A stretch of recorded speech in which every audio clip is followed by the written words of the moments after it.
Olá, alunos, tudo bem com vocês? O assunto da aula de hoje é objetividade e subjetividade na notícia. Módulo 3, páginas 17 a 19. Vamos lá. Bom, antes da gente começar a entrar no assunto, vamos saber então o que seria objetividade e subjetividade. Quando a gente fala de objetividade, nós falamos daquele que busca ser objetivo, ou seja, numa notícia, transmitir os fatos apenas sem expressar opinião, sem fazer alguma comparação, enfim. Já a subjetividade, ela expressa um olhar crítico da pessoa que está falando, ou que está escrevendo. Ela mostra opiniões, observações dessa pessoa. Então, objetividade busca sempre só relatar o fato. A ponte caiu. Já na subjetividade, a ponte amarela que já estava apodrecendo, que a gente não aguentava mais passar e vê-la balançando, caiu.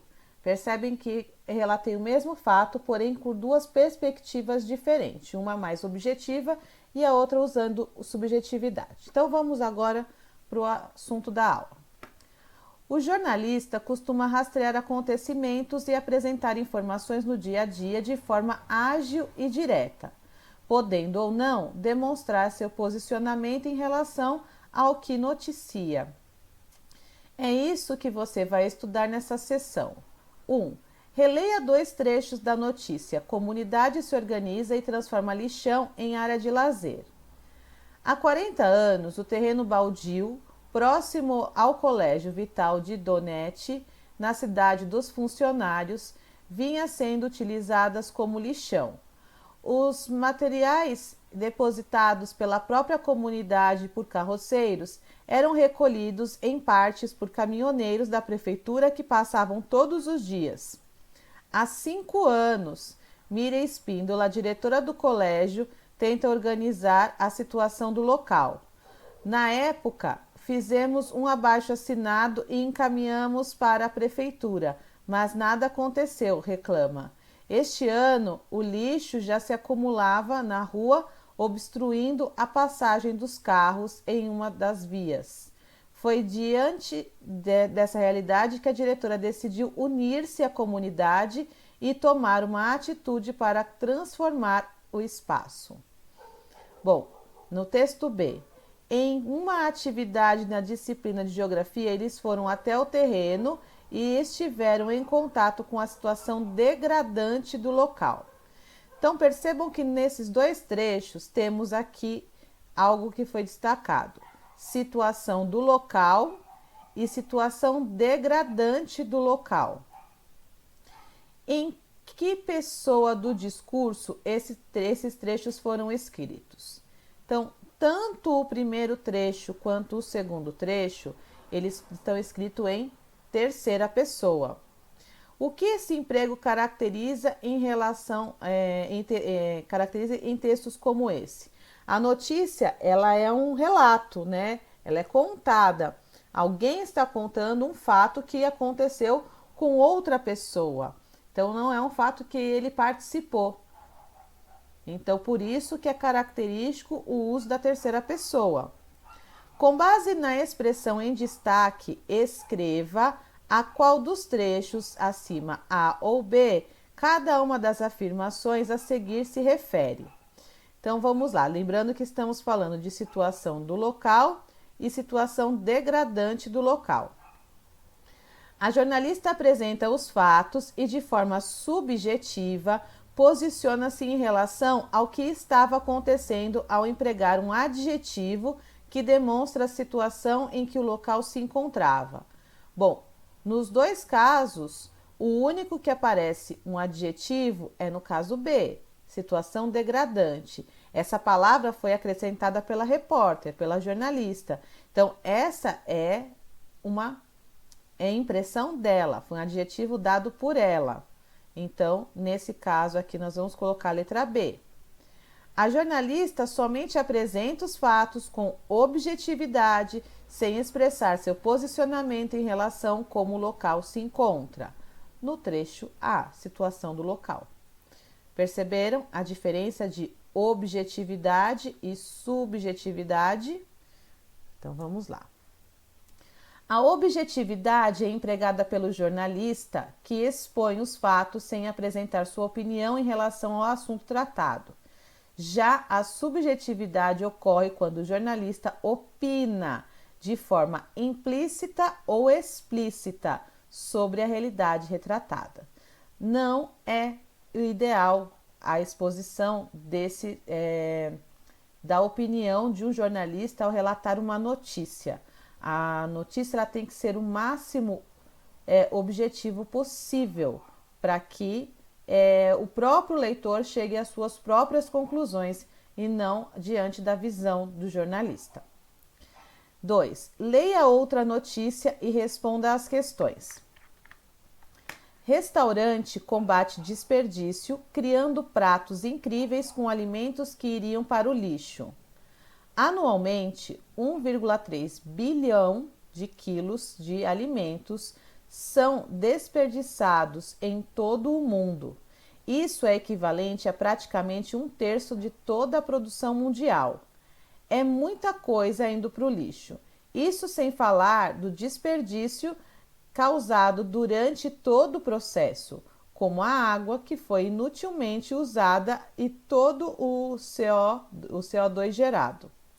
Para tentar diminuir esse gigantesco impacto ambiental que todo esse sistema causa, 4 amigos holandeses resolveram se unir e juntos abrir o restaurante InStock, que utiliza somente comida que seria descartada. Com 3 unidades espalhadas pela Europa, Amsterdã, Utrecht e Haia, eles chegam a reaproveitar 8.000 quilos de alimentos por mês. Diariamente, na primeira hora da manhã, funcionários passam por alguns supermercados recolhendo produtos que não são mais considerados próprios para consumo, mas não porque estão ruins, e sim por estarem feios ou com um leve machucado, por exemplo. Inclusive, o restaurante faz questão de ressaltar que os alimentos são seguros para consumo. E como nunca se sabe quais alimentos serão resgatados no dia, o cardápio é sempre uma surpresa para o cliente, já que os chefes precisam usar a criatividade para fazer os pratos com o que foi recolhido nos mercados naquele dia. E pelas fotos do local, as comidas não deixam nada a desejar, sendo muito apetitosas, inclusive. Uma maneira simples e maravilhosa de realmente fazer a diferença. Então, temos aqui uma sequência de questões orais. O que está sendo noticiado nesse texto? Em sua opinião, qual é a importância de atitudes como a apresentada nessa notícia? C. Quem assinou a publicação dessa notícia? D. Onde essa notícia foi veiculada? C. Essa notícia é completamente objetiva ou apresenta traços de subjetividade? Justifique sua resposta.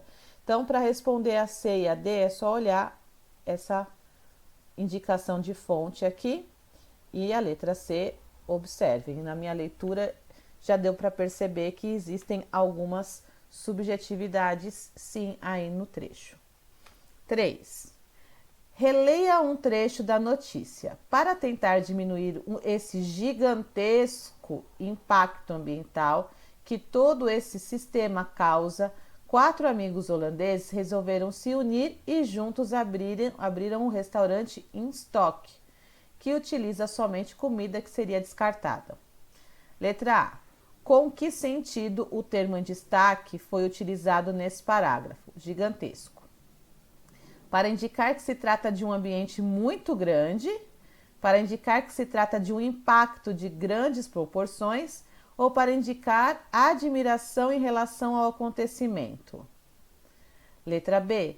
De que forma o emprego dessas palavras demonstra a subjetividade do autor? 4.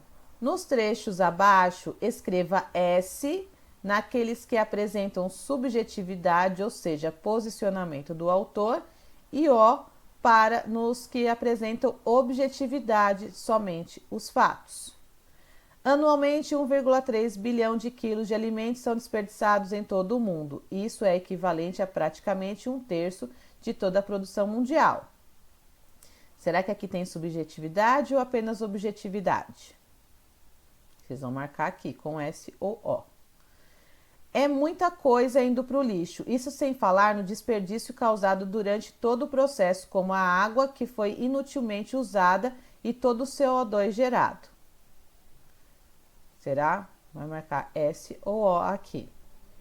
E como nunca se sabe quais alimentos serão resgatados no dia, o cardápio é sempre uma surpresa para o cliente, já que os chefes precisam usar criatividade para fazer os pratos com o que foi recolhido nos mercados naquele dia.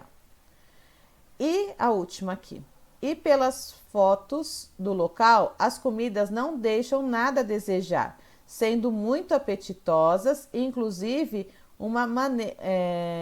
sendo muito apetitosas, inclusive. Uma maneira simples e maravilhosa de realmente fazer a diferença. E uma última questão aqui. Que recursos foram empregados para revelar a subjetividade do autor nos trechos acima? Bom, a palavra-chave da aula de hoje é adjetivo. Lembrando que a palavra-chave deve ser digitada toda com letra maiúscula. Adjetivo, então, é a palavra-chave para registrar a presença. Bom, até a próxima aula. Respondam as questões com atenção e envie as tarefas no Google Classroom, ok? Quem não tem enviado já sabe. Vou continuar cobrando até ser enviadas essas atividades. Um beijo e até a próxima aula. Tchau, tchau.